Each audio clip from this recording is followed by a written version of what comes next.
Hello viewers, आज हम पढ़ेंगे कक्षा 9वीं के गणित विषय में अध्याय 8 चतुर्भुज के महत्वपूर्ण प्रश्नोत्तर।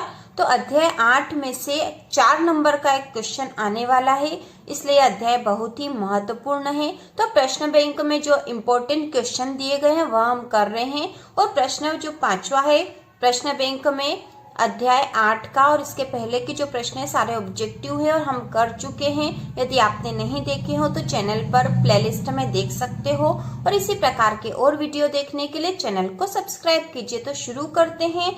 एक चतुर्भुज के कोण 3:5:9:13 के अनुपात में हो तो इस चतुर्भुज के सभी कोण ज्ञात कीजिए।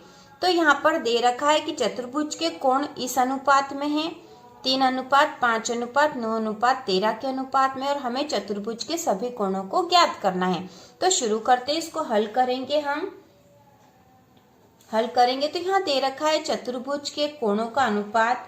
तो हम यहाँ लिखेंगे चतुर्भुज के कोण 3:5:9:13 के अनुपात में है, क्योंकि यह तो हमें दे रखा है। अब माना कि जो इनका अनुपात है वह x मान लेंगे हम। जो इनका जो अनुपात है वह x है। माना कि अनुपात x है, मान लिया कि कोई संख्या x है जो इनके अनुपात में है। तो 3x धन 5x धन 9x धन 13x बराबर 360 डिग्री। 360 डिग्री हो जाएगा, और 360 डिग्री इसलिए होगा क्योंकि यहाँ पर हम लिख देंगे चतुर्भुज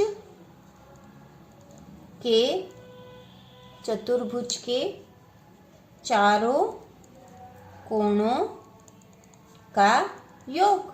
चतुर्भुज के चारों कोणों का योग 360 डिग्री होता है, इसलिए हमने इन चारों कोणों को लिख दिया और बराबर कर दिया 360 डिग्री। अब हम इनको जोड़ लेंगे क्योंकि सभी x है, इसलिए 3 और 5 8 और 9 हो जाएंगे 17, 18, 19, 20 और 10 30। तो ये हो गए 30x हो गए हैं, बराबर है 360 डिग्री। तो x बराबर करेंगे तो x बराबर हो जाएगा 360 बटा 30। ये जो 30 यहाँ पर गुणा में है x के साथ, इस तरफ जाएगा तो बट्टे में हो जाएगा। अब 0 से 0 काट दिया, आप 3 से काटेंगे, 3 एकम 3, 3 एकम 3, 3 दूना 6 और x बराबर 12। तो x का मान यहाँ 12 आ गया है। तो x का मान पता चल गया तो हम कोण का मान भी निकाल सकते हैं। ठीक है, तो यहाँ पर चतुर्भुज के सभी कोण बराबर, तो पहला था 3x, सबसे पहला था 3x बराबर 3 गुणा 12, क्योंकि x का मान हमने निकाल लिया है 12। तो ये हो जाएगा 12 तिया 36, तो इसका मान आ गया है 36। इसके बाद अगला है 5x बराबर 5 गुणा 12 बराबर हो जाएगा 12 पंजे 60, तो ये 60 डिग्री हो गया है। इसके बाद अगला है 9x बराबर 9 गुणा 12, तो 12 नमा की हो जाएगी 108, तो 108 डिग्री हो गया है। इसके बाद जो अगला है वह है 13x, तो बराबर हो जाएगा 13 गुणित 12, तो 12 तिया 36 की 6, 80 का 3, 12 एकम 12, 13 14 15। ठीक है, ये हो गए 15, 156। तो ये चतुर्भुज के चारों कोणों का योग आ गया हमारे पास। इसका ही मान निकालना था, चतुर्भुज के सभी कोण ज्ञात करना था, जो कि हमने ज्ञात कर लिए। तो यदि हम इनको जोड़ेंगे तो 360 डिग्री के होंगे, तो हम इनको जोड़ लेते हैं एक बार। 6 और 6 12 और 8 20 की 0, 80 का 2, 3 और 2 5 और 6 11, 11 और 5 16 की 6, 80 का 1 और 1 2 और 1 3, तो 360 डिग्री के कुल कोण हो गए हैं।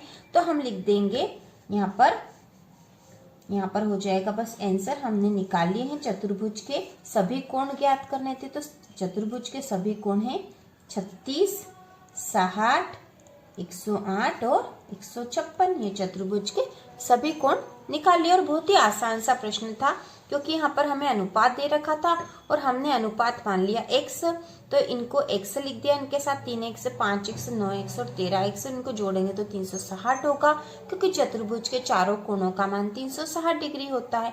इनको जोड़ेंगे तो 30x हो गया बराबर 360। x का मान निकाल लिया हमने, x का मान 12 आ गया है। अब हमने इनके जो 3x और 5x लिखे थे उसमें 12 लिख दिया, गुना 12 का कर दिया क्योंकि अनुपात आ गया हमारे पास 12।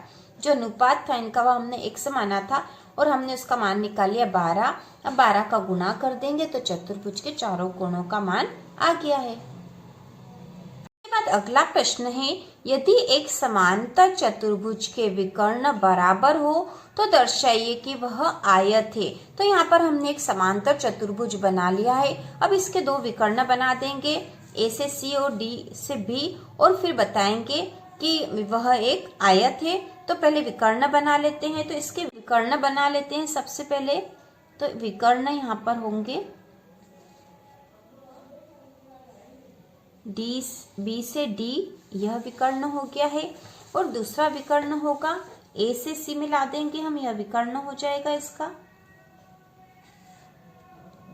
ए से सी, ठीक है, ए से सी मिला दिया, यह विकर्ण हो गया है, ठीक है। तो हमने यहाँ दो विकर्ण बना दिए हैं, ए सी और डी बी, ये दो विकर्ण है और यह एक समांतर चतुर्भुज है, इसके विकर्ण बराबर है और यहाँ हमें दर्शाना है कि वह एक आयत है।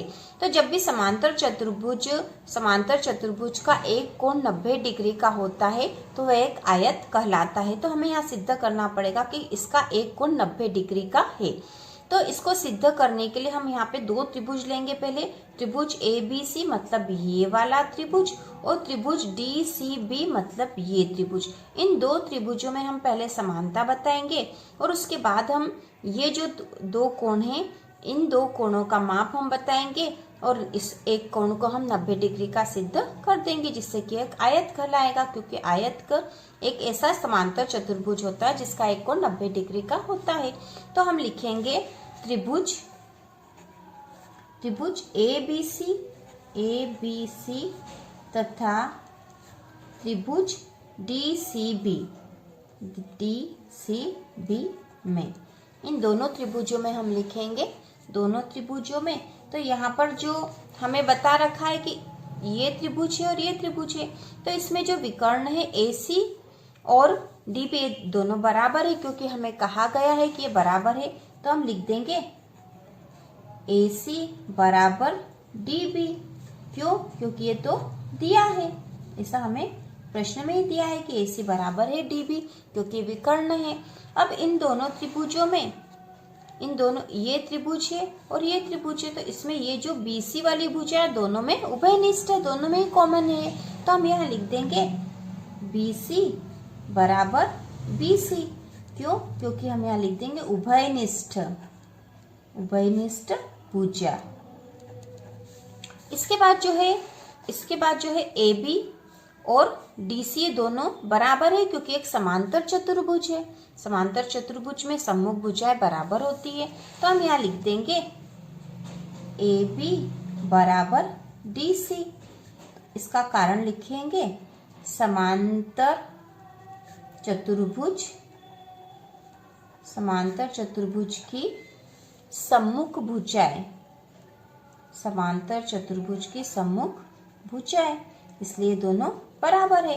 तो अब यहाँ पर जो है इन दो त्रिभुजों के बीच में ये और ये तीनों भुजाएं बराबर हो गई है। तो हम यहाँ लिखेंगे भुजा प्रमेय से यदि दो त्रिभुजों के बीच में तीन भुजाएं समान होगी, बराबर होगी, तो वे दोनों ही त्रिभुज सर्वांग सम कहलाते हैं। तो यहाँ पर हमने लिख दिया भुजा प्रमेय से त्रिभुज ए बी सी सर्वांग सम है त्रिभुज डी सी बी के। तो ये दोनों त्रिभुज सर्वांग सम हो गए, मतलब त्रिभुज ए बी सी ये त्रिभुज और त्रिभुज डी सी बी मतलब ये वाला त्रिभुज, ये दोनों सर्वांग सम है। अब ये दोनों सर्वांग सम है तो कोण जो है ए बी सी कोण मतलब ये वाला कोण इस कोण के बराबर होगा, क्योंकि सर्वांग सम त्रिभुजों के संगत कोण बराबर होते हैं। तो हम यहाँ लिखेंगे इसलिए कोण ABC बराबर है कोण DCB के, और इसका कारण लिखेंगे सर्वांग सम त्रिभुज के संगत कोण,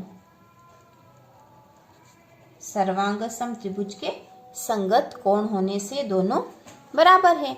अब हमें यहाँ पर बताना था कि 90 डिग्री का मतलब ये है कि यहाँ पर ये कोण 90 डिग्री का हमें सिद्ध करना है।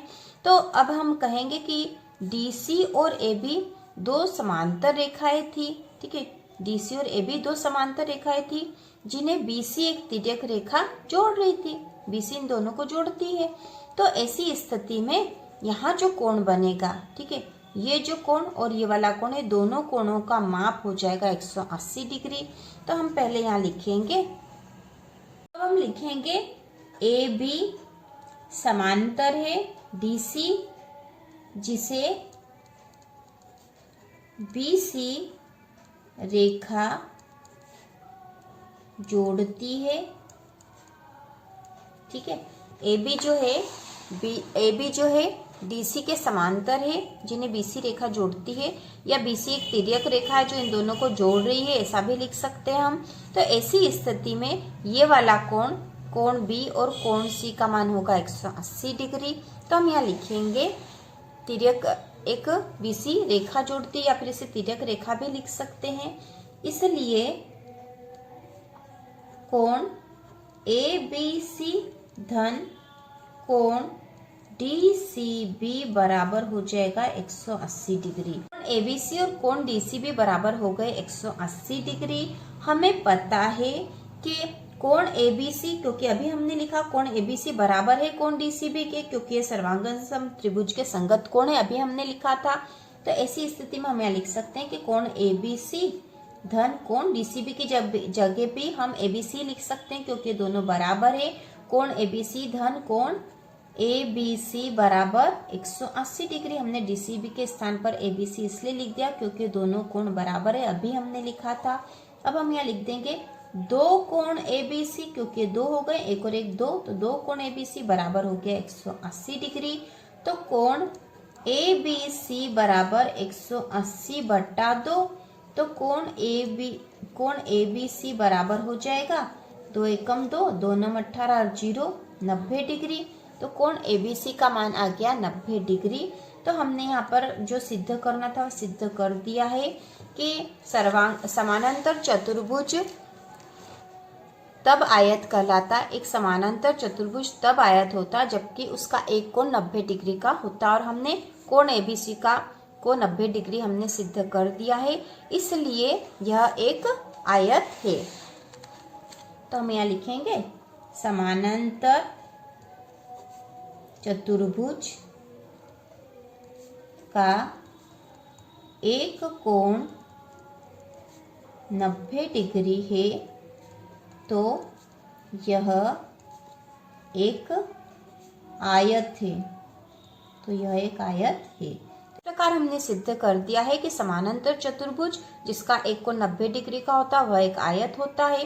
तो इस प्रकार यह प्रश्न हो चुका है, और इसके बाद के प्रश्न अगले वीडियो में बनाए जाएंगे। इसी प्रकार के और प्रश्न देखने के लिए और वार्षिक परीक्षा की तैयारी करने के लिए चैनल को सब्सक्राइब कीजिए।